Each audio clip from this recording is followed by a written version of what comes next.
샬롬. 오늘도 주님의 은혜와 평강이 여러분과 함께하기를 축복합니다. 오직 주님과 동행하시고 하나님의 말씀을 깊이 묵상하면서 성령이 이끄시는 대로 살아가는 복되고 행복한 하루가 되시기를 주님의 이름으로 간절히 축원합니다. 오늘 아침 하나님께서 우리에게 허락해 주신 말씀은 고린도후서 1장 23절에서 2장 11절까지의 말씀입니다. 내 목숨을 걸고서 나는 하나님을 증인으로 모시렵니다. 내가 아직 고린도에 가지 않는 것은 여러분을 아끼기 때문입니다. 우리는 여러분의 믿음을 지배하라는 것이 아닙니다. 우리는 여러분이 기쁨을 누리게 하려고 함께 일하는 일꾼일 따름입니다. 여러분은 이미 믿음에 튼튼히 서 있습니다. 여러분에게 또다시 아픔을 주지 않아야 하겠기에 나는 여러분에게로 가지 않기로 결심하였습니다. 내가 여러분을 마음 아프게 하더라도 나를 기쁘게 해줄 사람은 내 마음 아프게 하는 그 사람밖에 누가 있겠습니까? 내가 이런 편지를 쓴 것은 내가 거기에 갔을 때에 나를 기쁘게 해야 할 바로 그 사람들에게서 내가 마음 아픈 일을 당하는 일이 없도록 하려는 것입니다. 나의 기쁨이 여러분 모두의 기쁨임을 여러분 모두를 두고 나는 확신합니다. 나는 몹시 괴로워서 걱정하는 마음으로 많은 눈물을 흘리면서 여러분에게 그 편지를 썼습니다. 그러나 그것은 여러분을 마음 아프게 하려는 것이 아니라 여러분을 내가 얼마나 극진히 사랑하고 있는지를 알려주려고 한 것이었습니다. 누가 마음을 아프게 하였다면 실은 나를 마음 아프게 한 것이 아니라 과장하지 않고 말해서 어느 정도는 여러분 모두를 마음 아프게 한 것이라 하겠습니다. 여러분 대다수는 그러한 사람에게 이미 충분한 벌을 내렸습니다. 그러니 여러분은 도리어 그를 용서해주고 위로해 주어야 합니다. 그 사람이 지나친 슬픔에 짓눌리는 일이 없도록 해야 합니다. 그러므로 나는 여러분이 그에게 사랑을 나타내어 보이기를 권합니다. 내가 그 편지를 쓴 것은 여러분이 모든 일에 순종하는지를 시험하여 알아보려고 하는 것이었습니다. 여러분이 누구에게 무엇을 용서해 주면 나도 용서해 줍니다. 내가 용서한 경우가 있다면 그것은 그리스도 앞에서 여러분을 위하여 용서한 것입니다. 그렇게 하여 우리가 사탄에게 속아 넘어가지 않으려 하였습니다. 우리는 사탄의 속셈을 모르는 것이 아닙니다. 아멘. 고린도 교회가 역동적이면서 은사가 많았다는 것 우리가 잘 아는 이야기입니다. 그에 따라서 문제도 많았습니다. 이제 막 생긴 교회가 역동적이고 은사가 많으니까 어떻게 감당할 줄을 몰라서 문제도 많았던 것입니다. 그 문제 때문에 서신을 여러 번 썼는데 사라진 서신이라고 생각되는 디도를 통해서 보낸 또 하나의 서신이 있었습니다. 거기에는 더욱더 강렬하게 지적하고 질타하고 경고하는 목소리로 고린도 교회를 향해서 편지를 썼습니다. 하지만 디도를 통해서 전해진 소식은 다행히도 고린도 교회가 그 사도 바울이 강렬한 표현에 그 서신을 보고 많은 사람들이 회개하고 또 많은 사람들이 달라졌다는 보고를 받게 됩니다. 이에 따라 이전 편지가 너무 강하게 썼나 하는 그런 마음이 들어서 이제 위로해야지 하는 마음으로 위로의 편지를 쓴 것이 고린도 후서입니다. 그런데 고린도 후서를 볼 때에 그래도 여전히 사도 바울에 대해서 못마땅하게 생각하고 불평하고 비난하고 정죄에 이르기까지 한 사람들이 있었습니다. 그 중에 하나가 사도 바울이 여러 차례 고린도 교회를 방문한다고 약속을 했는데 번번이 그 약속을 지키지 못함에 따라서 사도 바울에 대해서 의구심을 가지고 무슨 의도가 있는지 아니면 정말 사도가 맞는지 하는 그러한 사도성에 대한 도전까지 이르게 된 것입니다. 그래서 오늘 본문에 이렇게 말하고 있습니다. 23절 내 목숨을 걸고서 나는 하나님을 증인으로 모시렵니다. 내가 아직 고린도에 가지 않은 것은 여러분을 아끼기 때문입니다. 참 사도 바울의 답답한 심정을 알 수 있어요. 내 목숨을 걸고 하나님을 증인 삼는다는 겁니다. 내가 고린도 교회를 방문하지 않는 건 어떤 다른 의도가 있는 것이 아니라 오히려 고린도 교회를 사랑하고 아끼기 때문이었다라는 말을 합니다. 사도 바울이 빌립보서에 이런 표현을 하고 있습니다. 빌립보 1장 8절 말씀에 내가 그리스도 예수의 심정으로 여러분 모두를 얼마나 그리워하고 있는지는 하나님께서 증언하여 주십니다. 그랬어요. 제가 늘 이 말씀은 늘 마음에 새기면서 목회해 왔습니다. 내가 성도를 얼마나 사랑하는지 예수님의 심장을 품고 사랑해야지. 그리고 그 사랑을 하나님이 증언해 주시도록 그렇게 사랑하며 목회해야지 하는 마음을 깊이 품고 목회를 해 왔습니다. 오늘 24절 말씀에 보면 우리는 여러분의 믿음을 지배하려는 것이 아닙니다. 우리는 여러분이 기쁨을 누리게 하려고 함께 일하는 일꾼일 따름입니다. 여러분은 이미 믿음에 튼튼히 서 있습니다. 그러니까 사도 바울이 고린도에 가지 않는 것은 어떤 다른 의도가 있거나 어떤 고린도 교회를 향해서 강압적으로 지배하려는 의도를 갖고 있는 것이 아니라 고린도 교회 성도들을 기쁨과 행복하게 하려는 내가 일꾼일 따름이지 그런 마음을 품은 것이 아니다. 이렇게 표현하고 있는 겁니다. 우리는 여기서 사도 바울의 리더십을 발견하게 됩니다. 그게 뭐냐면 바울이 고린도 교회를 개척하고 2년간 섬기면서 부흥케 했는데 근데 여러 가지 무슨 의도가 있느니 없느니 사도성에 문제가 있느니 또는 온다고 했다가 안 온다고 했다가 도무지 믿지 못하는 신실성에 문제가 있느니 하면서 정죄를 하고 비난을 한다는 소리가 들리는 거예요.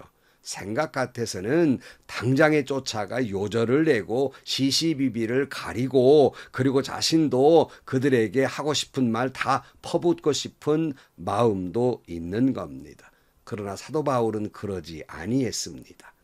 고린도 교회는 사도 바울의 선을 악으로 갚았지만 사도 바울은 악을 선으로 갚으려고 하는 것입니다. 목회자 여러분, 목회를 하다 보면 분명히 목회자는 교회를 위해서 하는 일들인데 때로는 성도들 가운데는 그 교회와 성도를 사랑하는 마음을 어떤 의도성이 있는가, 어떤 복선이 있는가 하는 오해를 할 때가 있고 어떤 때는 수군거릴 때도 있고 정말 예수의 마음을 품고 교회와 성도를 사랑하는 그 마음에 대한 그 신실성을 오히려 의심하고 심판하고 불만하고 정죄하고 비판하기까지 이르곤 합니다. 참 마음 아픈 일이고 아마 목회자들이 제일 가슴 아픈 일이라고 생각을 해요.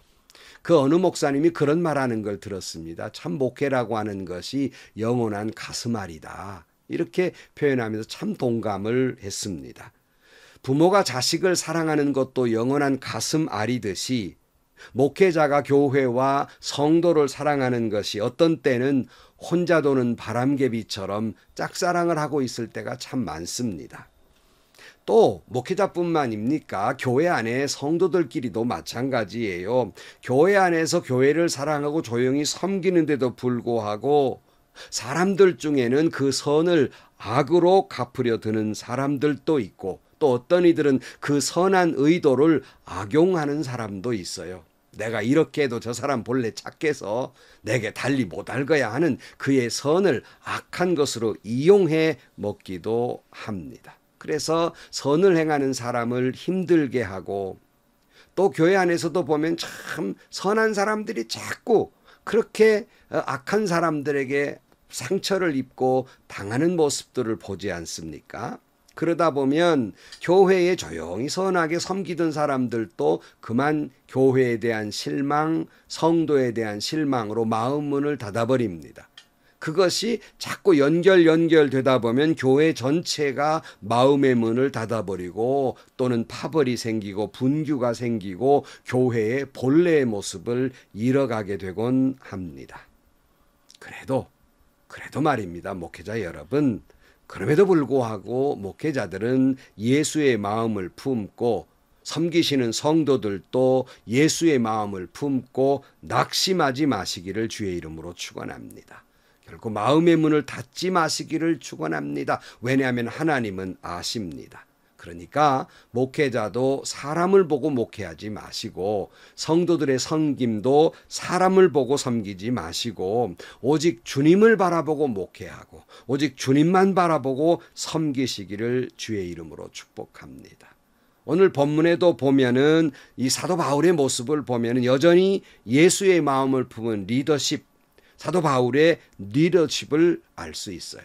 예수의 마음을 품고 끊임없이 용서해주고 사랑해주고 섬김의 모습을 볼 수 있는 것이에요.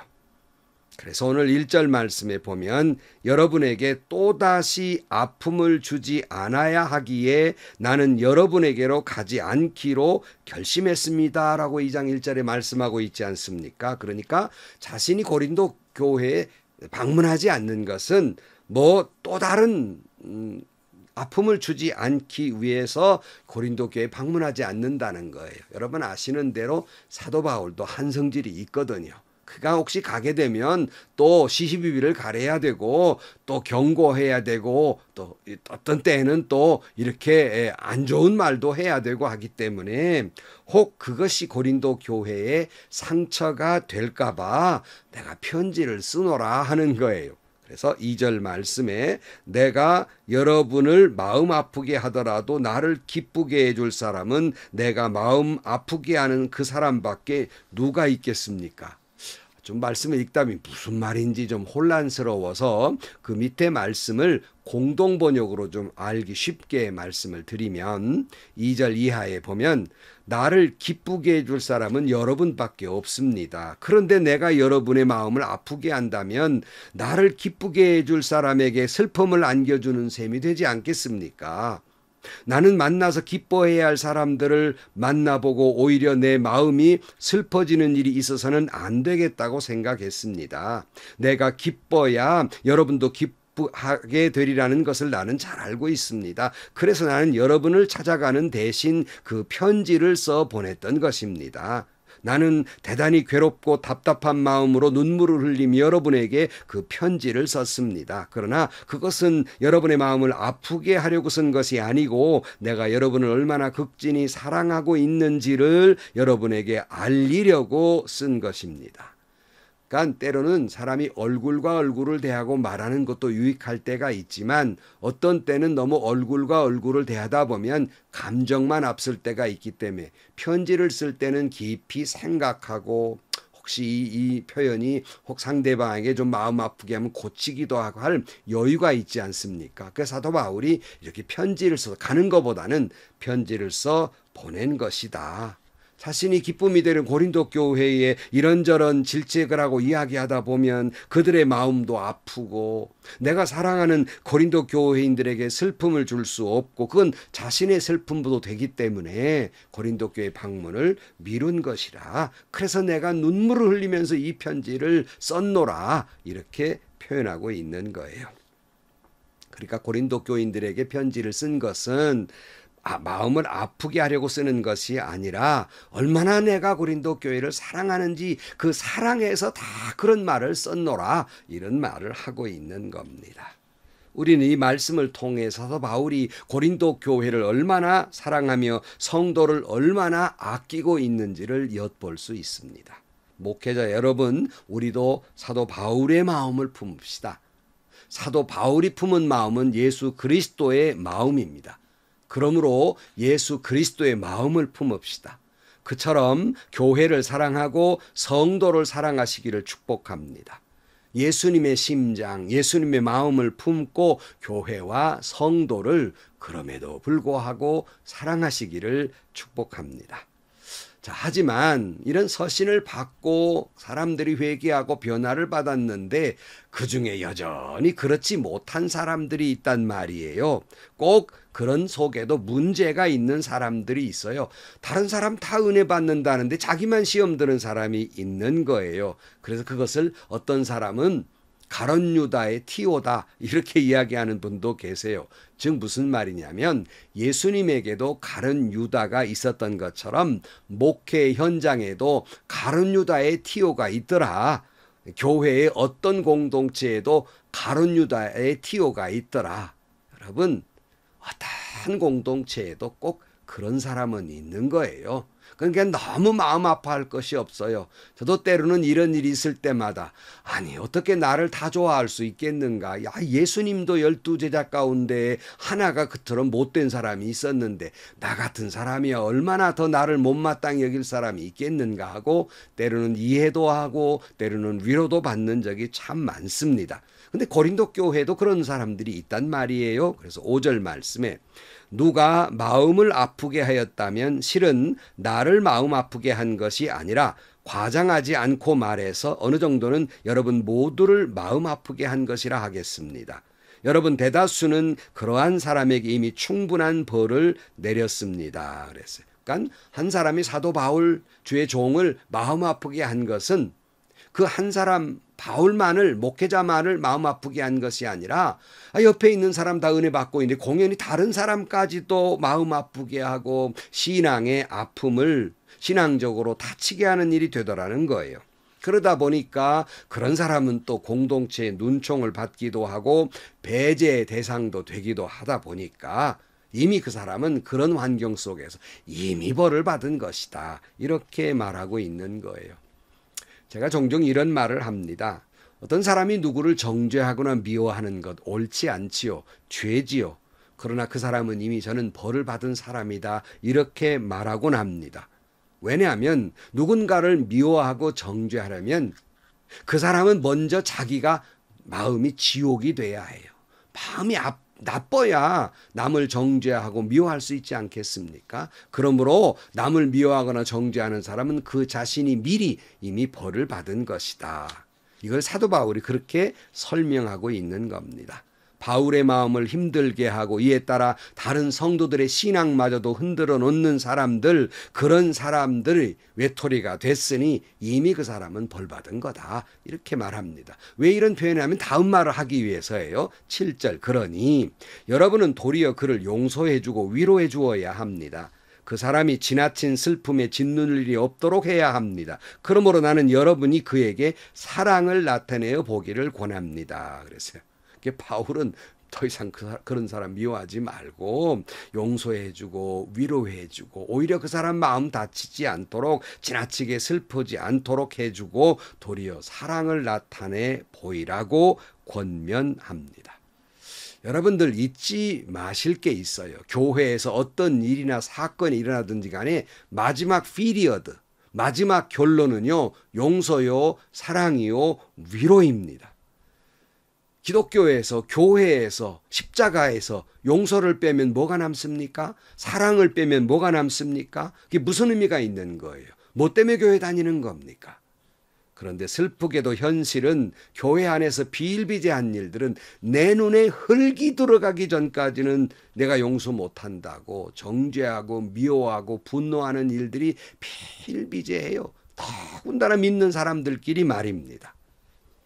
저 역시도 이런 일들이 있을 때마다 수없이 교회나 또는 신앙 공동체에 문제가 발생할 때마다 늘 말씀드리지만 용서하시라고 서로 사랑하라고 서로 위로하라고 강조를 해보지만 늘 그런 말을 듣고 있는 교회나 또는 믿음의 공동체의 표정은 비웃는 표정들이에요. 말은 없지만 저 목사님 설교하고 있네. 이런 표현이에요. 지금 이 대목에서 그 말이 지금 나올 말이야? 지금 설교 온 때가 아닌데 회의하고 있는 건데 이렇게 생각을 하는 거예요. 여러분 제가 설교했다면 교인은 아멘 해야 되잖아요. 그런데 이분의 평소에 실력이 뭐예요? 말씀에 아멘 못하고 늘 노멘만 했거든요. 그러니까 설교 한 해 하는 마음이 들 때마다 이미 받아들일 수 없는 그런 표정들을 수없이 봐왔습니다. 얼마나 마음 아픈 일인지 몰라요. 10절 이하에 여러분이 누구에게 무엇을 용서해 주면 나도 용서해 줍니다. 내가 용서한 경우가 있다면 그것은 그리스도 앞에서 여러분을 위하여 용서한 것입니다. 그렇게 하여 우리가 사탄에게 속아 넘어가지 않으려 하였습니다. 우리는 사탄의 속셈을 모르는 것이 아닙니다. 늘 제가 용서의 캠페인을 벌리면서 안타깝게도 그 용서 캠페인이 지금 중단된 상태인데요. 용서 캠페인을 할 때마다 용서는 그 용서 받을 사람을 위한 것이 아니라 용서하는 사람을 위한 것입니다 하는 거예요. 여러분 명심할 것은요. 용서는 용서받을 사람을 축복하는 것이 아니라 용서하고 있는 사람을 축복하는 거예요. 용서하고 있는 사람은 미움과 분노와 정죄의 감옥에서 자기 자신을 해방시키는 겁니다. 다시 말하면 사탄의 속셈을 벗어나는 것이다 하는 거예요. 사탄은 우리로 하여금 계속해서 미워하고 분노하고 정죄하고 갈등하게 하고 분열하기를 원하고 있기 때문입니다. 제가 섬기는 교회의 어느 분이 정말 해서는 안 될 명명백백하게 드러난 죄를 지었어요. 모든 것이 밝혀졌습니다. 그러니까 그분이 다행히도 용서를 구하고 회개하고 한 가지만 이 교회만 떠나라고 하지만 마시라고 교회만 다니게 해달라고 호소를 해옵니다. 물론 저도 당연히 용서하고 사랑하고 위로하고 우리 교회를 다니기를 원했지요. 교회만은 다니게 해드리자고 호소를 해봤습니다. 그러나 여러분 돌아오는 답변이나 소문이 뭔지 압니까? 아니 뭐 목사님 왜 저런데? 뭔가 그 사람에게 뭔가 약점 잡힌 거 아니야? 혹시 그 사람하고 무슨 뭐 똑같은 죄 지은 거 아니야? 아니 목사님 그렇게 돼버리면 교회의 정의는 어디 있고 질서는 어떻게 됩니까? 그런 사람 우리 교회 다니면 우리 교회 체면이 뭡니까? 하고 그여이 몰아내버리고 말았습니다. 여러분 그것은요 사탄의 의도에 넘어간 거예요. 그건 진정한 교회의 모습이 아닙니다. 다시 말씀드립니다. 교회에서 용서와 사랑과 위로를 빼면 뭐 남습니까? 십자가에서 예수님의 마음에서 용서와 사랑과 위로를 빼면 뭐가 남습니까? 아무것도 아니죠. 다시 말씀드립니다. 그것은 용서를 받고 있는 사람을 위한 것이 아니라 자신을 축복하는 것이고 용서하는 교회를 축복하는 거예요. 제가 어떤 나쁜 의도가 있어서 그런 게 아니었거든요. 그런데 사탄의 꾀에 넘어가 버린 거예요. 여러분 용서와 위로와 사랑은 공동체를 살리는 거지 그 사람 살려주자는 게 아닌 거예요. 이게 사도 바울의 말입니다. 성도 여러분 바라기는 언제나 우리도 예수의 심장을 품고 사도 바울처럼 언제까지고 교회와 성도를 사랑하는 목회자, 교회와 성도를 사랑하는 성도들이 되시기를 주의 이름으로 축원합니다. 뿐만 아니라 그러기에 나에게 어떤 아픔을 준 사람이라도 어떤 명명백백한 죄를 지은 사람이라도 우리의 마지막 피리어드 결론은 용서와 사랑과 위로를 나타내시기를 주의 이름으로 축복합니다. 기도하시겠습니다. 하나님 아버지 때로는 목회를 하다가 교회를 섬기다가 공연한 오해를 받고 때로는 애매한 소리를 들을 때마다 얼마나 마음이 아픈지 모릅니다. 그럼에도 불구하고 주님 우리에게 예수 그리스도의 마음을 주시사 여전히 교회와 성도를 사랑하게 하여 주옵시고 혹여 어떤 사람이 나에게 그럴 수 없는 상처를 주거나 교회 공동체에 많은 해를 끼쳤다 할지라도 이미 그 사람 벌을 받은 것이니 여전히 우리의 마지막 교회 회의나 교회 공동체의 마지막 결론은 여전히 용서요 사랑이며 위로가 되게 하여 주옵소서. 예수님의 이름으로 기도하옵나이다. 아멘. 여러분 저는 목사가 되자마자 늘 빌립보서에 있는 말씀 예수 그리스도의 심장으로 성도를 얼마나 사랑하는지 주님이 증인되신다. 그 마음으로 살았어요. 여러분의 마음에도 예수님 마음 품고 혹시 어떤 사람이든지 간에 용서하고 사랑하고 위로하는 우리의 마지막 인생의 마지막 피리어드도 용서와 사랑과 위로로 마지막 결론을 내는 저와 여러분들이 되시기를 축복합니다. 오늘도 행복하시고요. 좋은 일이 가득한 하루가 되시기를 주님의 이름으로 간절히 축원합니다.